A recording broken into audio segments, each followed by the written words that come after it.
Assalamualaikum warahmatullahi wabarakatuh. Baiklah, kembali lagi bersama saya Sari Elvira. Di video kali ini kita akan membahas tentang Dapodik dan EMIS. Yang pertama, pengertian Dapodik. Dapodik atau data pokok pendidikan adalah sistem pendataan berskala nasional dan terpadu sebagai sumber data utama dari pendidikan nasional. Dapodik didesain serta dikembangkan menggunakan teknologi website dengan fitur lengkap untuk merencanakan sistem pendidikan secara terpadu. Dengan demikian, sistem Dapodik ini dapat digunakan untuk menunjang pelaksanaan program pendidikan secara cepat, lengkap, up-to-date, dan akuntabel. Data pokok pendidikan yang diinput meliputi data satuan pendidikan, data peserta didik, data pendidik, dan data tenaga kependidikan. Input Dapodik dilakukan oleh operator satuan pendidikan yang ditunjuk untuk mengelola data-data tersebut, di mana input data tersebut dikirim secara real-time ke Kementerian Pendidikan dan Kebudayaan. Selain itu, aplikasi Dapodik digunakan pada jenjang pendidikan dasar dan menengah, sehingga disebut juga dengan Dapodik Dasmen atau data pokok pendidikan dasar dan menengah. Dan aplikasi Dapodik dirancang dengan bahasa pemrograman berbasis website yang dapat diinstal pada komputer lokal dan dapat disinkronkan dengan sistem pendataan pusat. Selanjutnya, pengertian EMIS. EMIS adalah singkatan dari Education Management Information System, yang mana merupakan sistem informasi yang dikembangkan oleh Kementerian Agama untuk memudahkan input data sekolah, pondok pesantren, dan pendidikan tinggi Islam.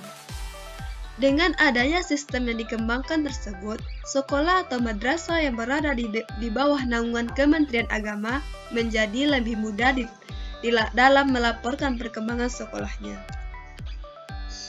Selanjutnya, fungsi Dapodik dan EMIS. Yang pertama, fungsi Dapodik. Fungsi dari data pokok pendidikan atau Dapodik adalah sebagai berikut. Yang pertama, menentukan jumlah alokasi dana bantuan, seperti bantuan operasional sekolah atau BOS, di mana hal tersebut karena besar kecilnya dana BOS tergantung jumlah peserta didik yang terdaftar di Dapodik. Yang kedua, menentukan kuota tunjangan guru, misalnya tunjangan sertifikasi, di mana guru dapat mengikuti sertifikasi. Salah satu syaratnya adalah terdaftar pada Dapodik dengan memperhatikan jumlah jam mengajar. Yang ketiga, menentukan alokasi bantuan untuk sekolah yang masih minim fasilitas dengan cara dilaporkannya secara lengkap kondisi sarana dan prasarananya melalui Dapodik. Yang keempat, media untuk verifikasi dan validasi data terkait satuan pendidikan dan nomor pokok sekolah nasional. Yang kelima, media untuk verifikasi dan validasi data untuk mendapatkan NUPTK bagi guru dan NISN bagi peserta didik. Selanjutnya, fungsi EMIS. EMIS dikembangkan untuk memenuhi kebutuhan jajaran Ditjen Pendidikan dan stakeholder lain di mana akan tersedianya data pendidikan Islam yang lengkap, akurat, mutakhir, dan tepat waktu, guna mendukung perencanaan dan pengambilan kebijakan program prioritas pendidikan Islam.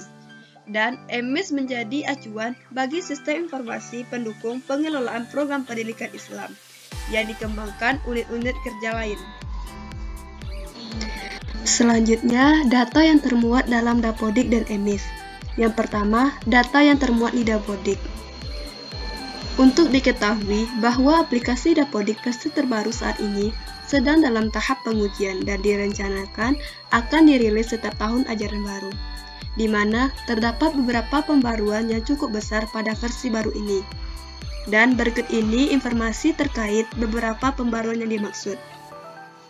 Yang pertama, tabel sarana dan prasarana, yang terdiri dari yang pertama, tanah dan bangunan, yang kedua, ruangan, yang ketiga, alat, angkutan, dan buku. Yang kedua, pada tabel peserta didik terdiri dari yang pertama, nomor kartu keluarga. Yang kedua, peserta didik yang tidak lulus. Dan pada tabel guru dan tenaga kependidikan terdiri dari yang pertama, nomor kartu keluarga. Yang kedua, nomor unik kepala sekolah. Adapun entitas dapodik terdiri dari yang pertama, satuan pendidikan terdiri dari yang pertama, identitas sekolah, lokasi, tanah, bangunan, uang, dan alat.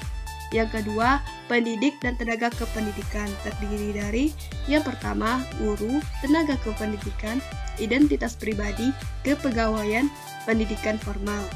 Yang ketiga, peserta didik terdiri dari yang pertama, identitas pribadi, alamat, orang tua, prestasi, dan yang terakhir, substansi pendidikan.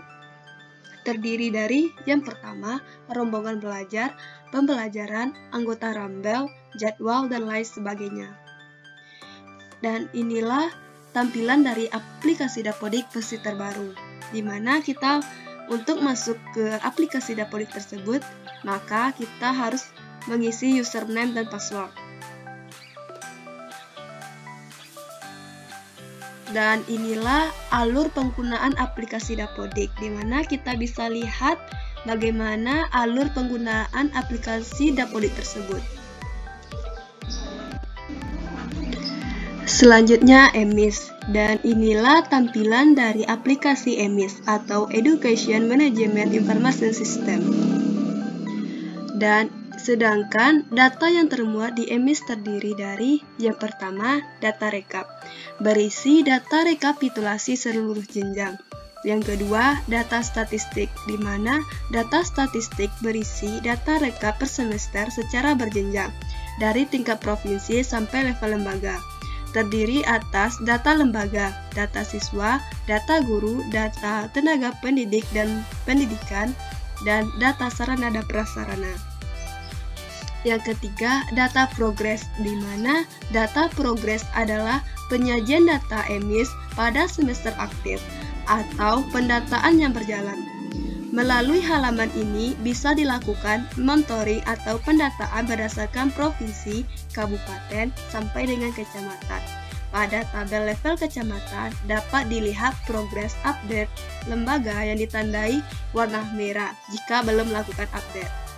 Yang keempat, cari data, di mana cari data berfungsi untuk mencari data dari unsur lembaga, guru, dan siswa. Yang kelima, unduhan, di mana berisi konten data unduhan, yaitu aplikasi feeder, daftar dari dasar hukum pengelolaan data, dan prosedur pendataan EMIS, publikasi EMIS. Dan inilah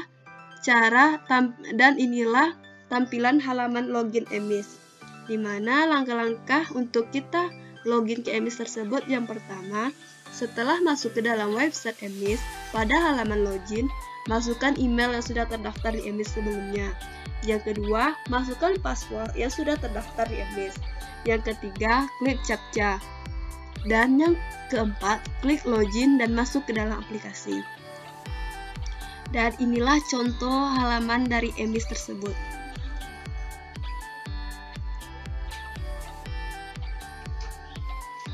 Dan yang terakhir, perbedaan Dapodik dan EMIS.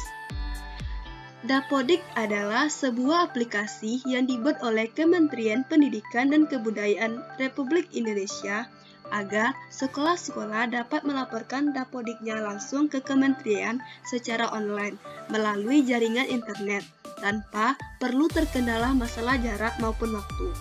Sedangkan EMIS merupakan suatu sistem pendataan pendidikan yang dikelola oleh Kementerian Agama, di mana saat ini tengah melakukan revitalisasi dan pengembangan untuk menghadirkan sistem yang lebih baik dan lebih handal dengan didukung oleh teknologi yang lebih mutakhir serta beberapa terobosan baru. Baiklah, demikianlah penyampaian video saya kali ini. Semoga bisa bermanfaat bagi kita semua. Terima kasih.